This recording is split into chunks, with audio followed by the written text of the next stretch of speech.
తెలుగు చిత్ర పరిశ్రమలో మరో విషాదం చోటు చేసుకుంది. సినీ సీరియల్ నటి వాహిని అనారోగ్యంతో బుధవారం కన్నుమూశారు. ఆమె అసలు పేరు పద్మ. గత కొంతకాలంగా క్యాన్సర్తో పోరాడుతున్న ఆమె తన స్వస్థలమైన విజయనగరంలో తుదిశ్వాస విడిచారు. వాహిని మృతి విషయాన్ని నటి కరాటే కళ్యాణి సోషల్ మీడియా ద్వారా వెల్లడించారు. పద్మను కాపాడుకునేందుకు తీవ్రంగా ప్రయత్నించినప్పటికీ ఆమె తిరిగిరాని లోకాలకు వెళ్లిపోయిందని తెలిపారు. ఈ సందర్భంగా ఆమె పవిత్ర ఆత్మకు శాంతి చేకూరాలని కోరుతూ కుటుంబ సభ్యులకు ప్రగాఢ సానుభూతి తెలిపారు.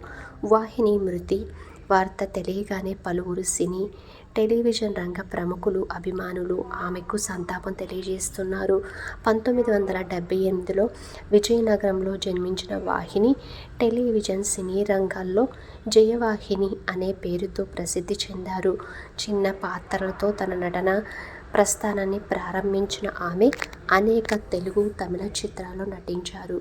సినిమాల కంటే టెలివిజన్ సీరియల్స్లోనే ఆమెకు మంచి గుర్తింపు లభించింది. ముఖ్యంగా నెగిటివ్ షేడ్స్ ఉన్న పాత్రల్లో ప్రేక్షకులను ఆకట్టుకున్నారు. ఆమె చివరగా బహిర్భూమి అనే సినిమాలో నటించారు. కొన్నేళ్లుగా రొమ్ము క్యాన్సర్తో బాధపడుతున్న వాహిని శారీరకంగా మాత్రమే కాక ఆర్థికంగా కూడా తీవ్ర ఇబ్బందులు ఎదుర్కొంటున్నారు. ఆమె చికిత్స కోసం కరాటే కళ్యాణి చొరవ తీసుకొని విరాళాలు సేకరించినప్పటికీ ఆరోగ్యం మెరుగుపడలేదు. చిన్ననాటి నుంచి పరిచయం ఉండటంతో వాహినిని కాపాడుకునేందుకు కరాటే కళ్యాణి తన వంతు ప్రయత్నం చేశారు. వాహిని మృతి తెలుగు టెలివిజన్ రంగానికి తీరని లోటు అని పలువురు పేర్కొంటున్నారు.